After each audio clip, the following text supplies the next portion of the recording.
대한민국 사회를 살아가는, 아니 전 세계를 살아가는 모든 사람이 결국 철저한 이기주의자일 수밖에 없다면, 타인의 고통이 아니라 자기 손톱 밑에 작은 고통에 철저히 응답할 수밖에 없는 존재라면,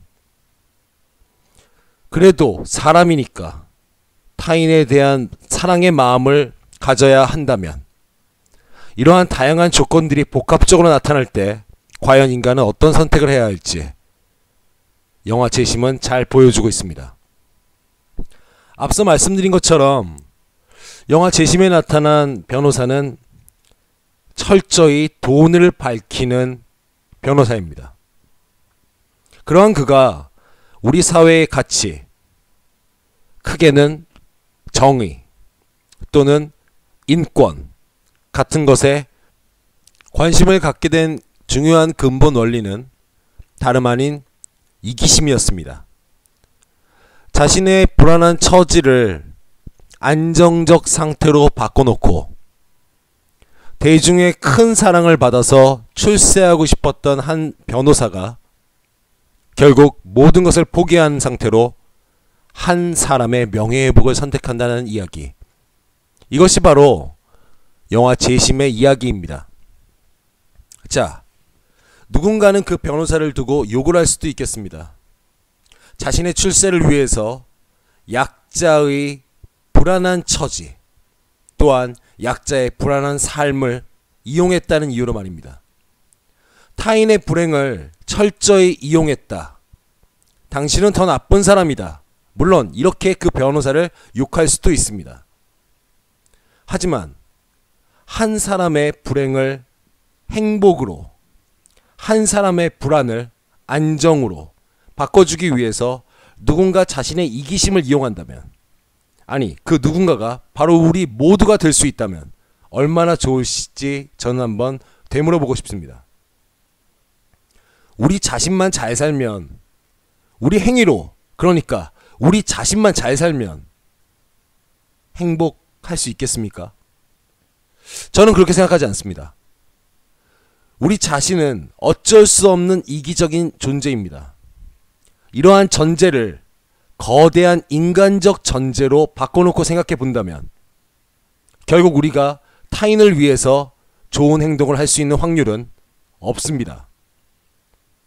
하지만 인간은 타인을 위해서 자신이 가진 누군가 더럽다 욕했을지 모를 그 이기심을 활용할 수 있습니다. 영화 재심은 그러한 포인트를 정확히 보여주고 있다고 보아도 과언이 아닙니다. 자신의 출세를 위해서, 자신의 부귀영화를 위해서 타인의 불행을 이용하면서도 자신이 그러한 삶을 사고 있다는 것에 대해서 부끄러워할 줄 아는 이 영화 주인공, 그의 모습을 보면서 저는 영화 재심이 우리에게 한 가지 중요한 교훈을 주었다는 생각이 들었습니다. 저도 마찬가지고 여러분도 마찬가지일 겁니다. 우리 모두 다 이기적인 존재죠. 하지만 나의 이기심이 결국 그 이기심이란 옷을 벗고 궁극적으로 이타심이 될 수 있는 근본 원리는 우리의 이기심을 적절히 활용하는 데 있습니다. 아름다운 이기심의 활용, 얼마나 아름다울지 상상해 보곤 합니다. 내가 조금 더 사회적으로 멋있는 이미지를 갖기 위해서, 내가 조금 더 아름다운 모습을 갖기 위해서 우리는 타인의 불행에 먼저 손을 내밀 수 있어야 합니다. 누군가 영화 재심에 이런 비난을 퍼부을 수 있지 않을까요? 한 사람이 감옥에서 무려 10년 이상의 세월을 고통 속에서 보내야 했는데, 그러한 사람의 이야기를 굳이 또 영화로 만들어서 그 사람을 괴롭게 할 필요가 있겠냐? 하지만 그 한 사람의 고통으로 인해서 우리 사회가 다시 우리 사법당국의 말도 안 되는 수사 관행에 대해 생각해 볼 수 있는 기회가 마련되었습니다. 이 영화를 만든 제작진 그리고 배우들에게 우리가 어떻게 남의 불행을 이용했느냐고 비난할 수 있을까요? 비난해야 할까요? 저는 그렇게 생각하지 않습니다. 그들은 이 영화를 통해서 흥행이라는, 다시 말해 더 많은 돈이라는 가치를 추구했을 겁니다. 이 영화를 만든 근본 동력에 그들의 이기심이 분명히 있었을 겁니다. 하지만 그들의 이기심으로 인해서 이 영화를 본 적어도 지금까지 100만 명이 넘는 사람들은 자신의 사회를 향한 시각을 조금은 바꿀 수 있었을 것입니다. 이것만큼 좋은 기회가 어디 있었을까 생각해 본다면 이 영화를 제작한 제작진 그리고 출연을 결심한 배우들에게 박수를 보내야 되는 일이 아닌가, 저는 이런 생각이 듭니다. 이 영화는 스포일러긴 하지만 재심이 시작되면서 영화가 끝납니다. 이 영화가 아주 아름다운, 그러니까 영화 전개로 보면 가장 아름다운 마무리를 짓고 있다는 사실에 저는 감탄할 수 있었습니다. 시작. 그러니까 재심이 시작되는 순간 영화가 끝이 납니다. 관객은 우리 사법당국의 폐해를 고발하기 직전, 변호사의 그러한 말이 나오기 직전 자리를 일어나야 합니다. 하지만 우리 관객들은 빈 마음으로 자리를 떠나지 않습니다. 그들이 마음속에 우리 사회의 잘못된 관행, 반드시 바로잡아야 할 병폐와 적폐의 현실에 대해서 다시 한번 생각하며 자리를 일어날 수 있게 된 겁니다. 한 가지 안타까운 점이 있다면 이 영화가 다소 전개 과정이 엉성해 보이기도 합니다.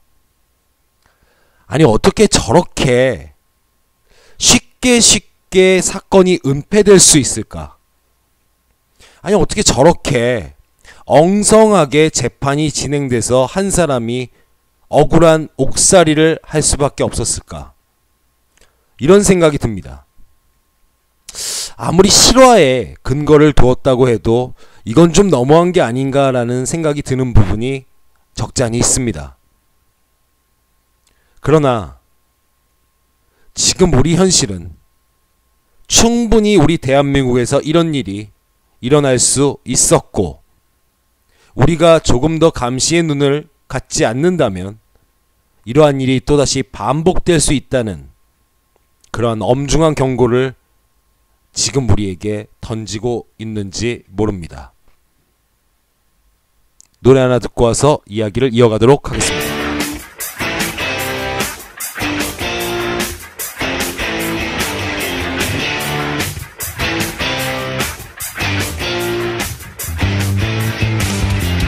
한 사람이 나타나 한 세력을 만들고 한 세력이 우리를 치열하게 가르고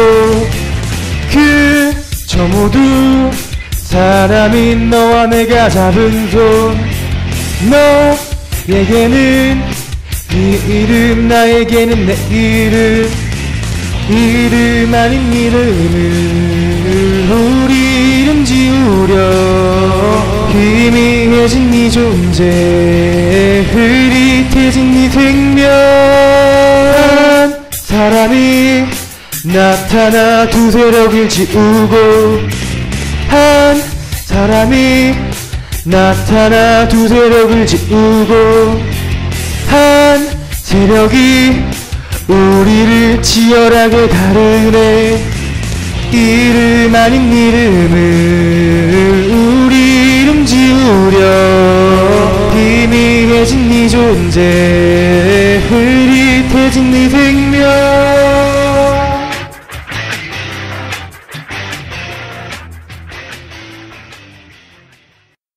영웅한 삐딱시선의 공간부장 권대현 씨가 쓴 헤븐 온라인의 OST 그대 걸음마다 초록불이 가이드 녹음을 듣고 오셨습니다. 영화 재심은 사건을 덮으려는 권력자 부역자가 다소 막무가내로 행동하는 모습을 보여줍니다. 과연 정말 저럴까 생각이 들기도 하는데요. 근데 앞에서 말씀드렸던 것처럼 이 대한민국에서 일어난 지금까지의 사태, 우리가 전혀 인식하지 못한 상태에서 우리 대한민국이 어떻게 망가지고 있었나를 생각해보는 그러한 순간, 이러한 것들만 있다면 우리는 충분히 저렇게 사건이 덮일 수 있고 한 개인이, 그러니까 전혀 우리 사회에 관심을 못 받았던 한 개인이 철저히 희생될 수도 있었겠다는 생각이 충분히 들 수 있다고 봅니다. 이 점에서 영화 재심은 특혜를 입고 있다고 볼 수도 있습니다.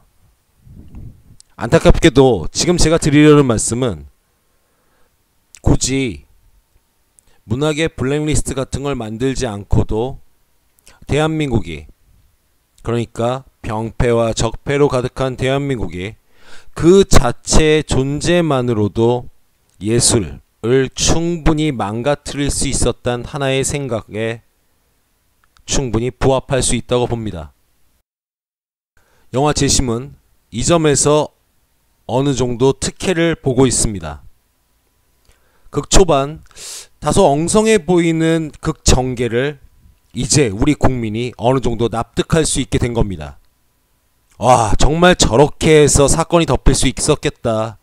현실도 그런데 영화라고 뭐 저렇게 안 될 법이 있나. 우리 관객은 이제 이런 생각을 하면서 영화를 보게 됩니다. 이렇게 되면 대충 극을 촉쿡쿡 전개해 놔도 아, 저럴 수 있겠다. 아, 저럴 수 있겠구나. 이런 생각을 가진 관객 입장에서 그런 영화를 받아들이지 못할 이유가 없습니다. 그렇다면 철저한 필연성, 다시 말해 개연성으로 움직여야 할 영화가 굳이 그렇게 하지 않아도, 굳이 그렇지 않은 현실을 반영하고 있으니까 다소 엉성한 구조를 가져도 괜찮겠다는 그러한 생각을 갖게 될지 모릅니다.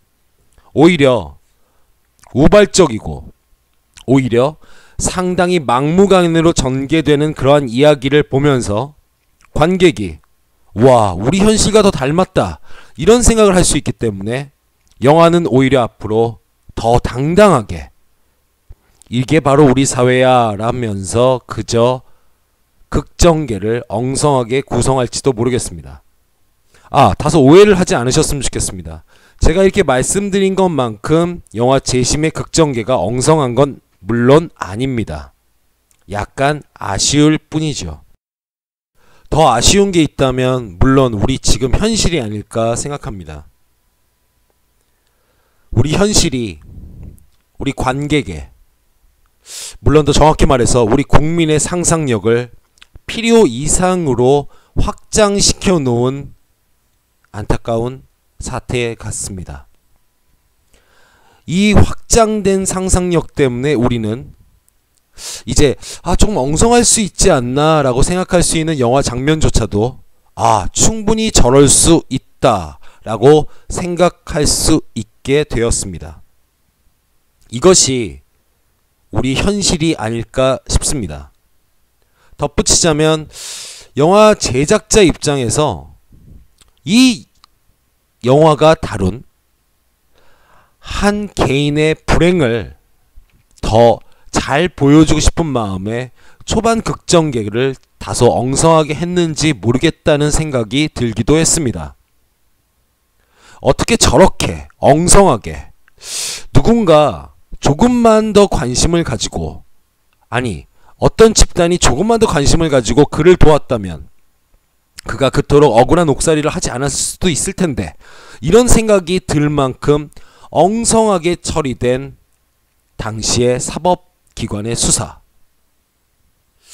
이런 것들을 보면 우리가 재심이 열린 건 어떻게 보면 당연했겠다. 우리의 이 같은 결론을 이끌기 위해서 영화 재심의 제작자가 오히려 초반 극전개를 엉성하게 했겠다. 뭐 이렇게 생각할 수 있다는 말이죠.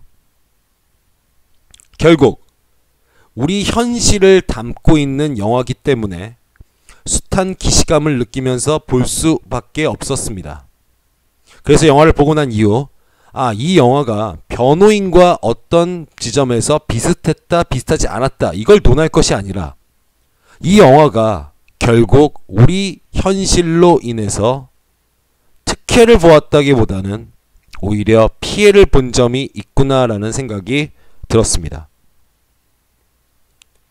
자, 우리 사회에 필요한 것은 바로 올바른 사회, 정의로운 사회.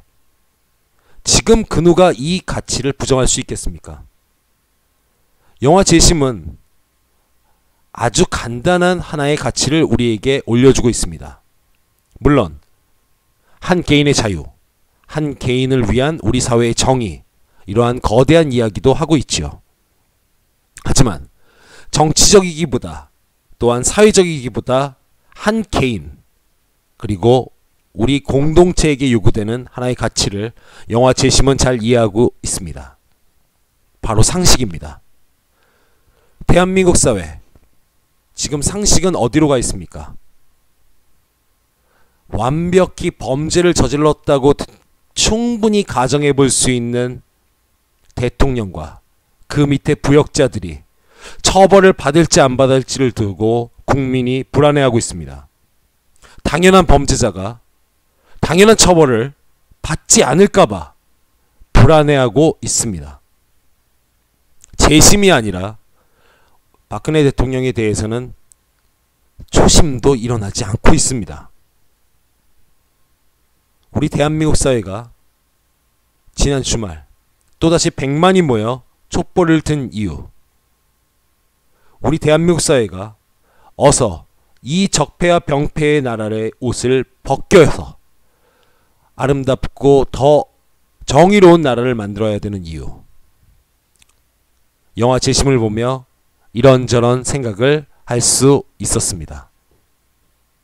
영화 추천합니다. 꼭 한번 보시길 바라겠습니다.